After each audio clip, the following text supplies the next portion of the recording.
Shalom saudaraku yang dikasihi Tuhan. Anugerah kasih karunia selalu menyertai kehidupan saudara. Saudaraku yang dikasihi Tuhan, kita sudah memasuki zaman akhir. Dunia yang kita tempati semakin hari semakin jahat. Bahwa Alkitab berkata bahwa kita sebagai orang percaya hanya sebagai musafir, pendatang di bumi ini, saudara.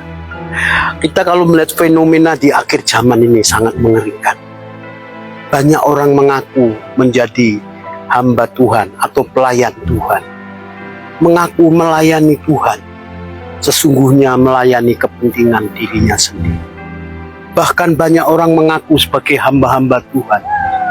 Tetapi kehidupannya tidak bisa menjadi contoh teladan bagi banyak orang. Dia hidup menjual nama Tuhan Yesus. Hanya mencari keuntungan. Bahkan banyak orang sibuk melayani, hanya terikat nilai diri, mencari kehormatan manusia, bukan kepentingan Tuhan, saudara. Kalau saya bicara seperti ini bukan berarti saya kepahitan atau menghakimi hamba-hamba Tuhan. Tetapi di akhir zaman, Filipi 3 ayat 2, berhati-hatilah kepada pengerja-pengerja jahat. Berhati-hatilah kepada pekerja-pekerja Kristus yang jahat. Paulus sudah mengingatkan abad ke-1, sudah ada mereka yang mengaku pengikut Kristus atau pekerja Kristus, tetapi sesungguhnya kehidupan mereka sebagai seturu Kristus, saudara. Padahal melayani itu melayani perasaan Tuhan, melayani pikiran Tuhan, yaitu segala ruang gerak kita harus selalu sesuai selaras dengan hati Tuhan. Jadi melayani Tuhan itu melakukan apa yang Tuhan inginkan, bukan apa yang kita inginkan, saudara. Kita sedih, saudara. Banyak hamba-hamba Tuhan sudah banyak menjadi batu sandungan. Bahkan dalam dunia medsos menyesatkan orang lain. Begitu mudah dikatakan orang lain sesat karena perbedaan doktrin. Padahal doktrin itu tidak pernah kita bawa sampai kita menuju ajal kita.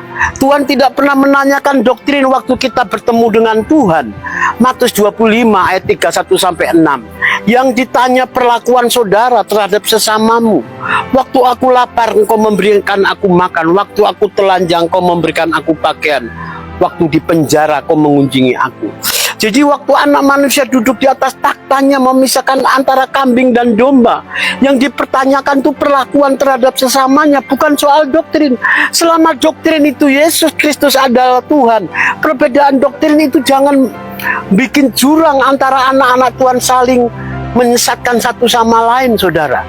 Jadi saya prihatin melihat banyak orang sibuk melayani Tuhan, tapi hidupnya menjadi batu sandungan di mana-mana. Dia melayani, maaf saya harus bicara, banyak hamba Tuhan, pelayan Tuhan melayani tapi masih gila jabatan, gila hormat, gila harta. Kita bisa tahu mana fenomenanya. Makanya khotbahnya selalu berbicara pemenuhan jasmani, meneran perkara-perkara jasmani yang bersifat sementara, meributkan perpuluhan.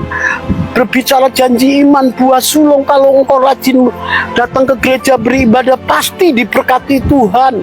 Ini iming-iming, Tuhan tidak pernah berkata seperti itu. Karena bahwa saudara dan saya sudah ditebus darah Yesus dengan darah yang mahal, artinya hidup saudara bukan milik kita lagi, sepenuhnya milik Tuhan. Jadi kalau menurut Alkitab tidak ada coveringnya Tuhan ini harta 90% coveringnya manusia, coveringnya kita orang percaya 10% covering Tuhan, itu nggak ada.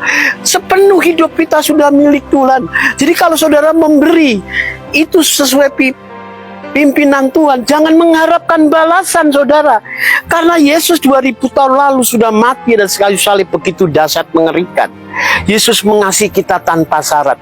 2000 tahun yang lalu dia sudah datang ke dunia menebus, mengambil, menanggung dosa-dosa saudara tanpa syarat. Artinya saudara dan saya mengasihi Tuhan harus tanpa syarat, seperti Tuhan mengasihi kita tanpa syarat.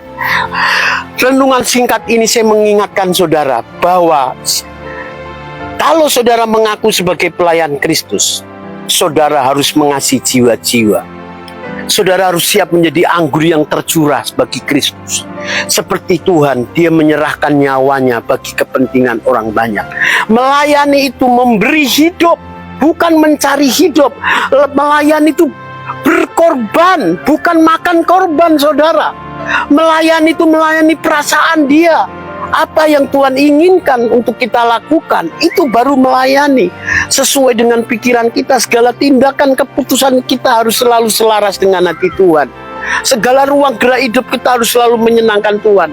Saya sendiri tahu ini berat, tapi itu standar. Melayani Tuhan itu tidak harus menjadi pendeta atau membuka gereja. Tetapi dimanapun saudara berada, kita berada, harus menjadi pelita, menjadi saksi Kristus. Inilah kebenaran firman Tuhan yang singkat ini kiranya memberkati saudara. Salam, terima kasih. Tuhan Yesus memberkati.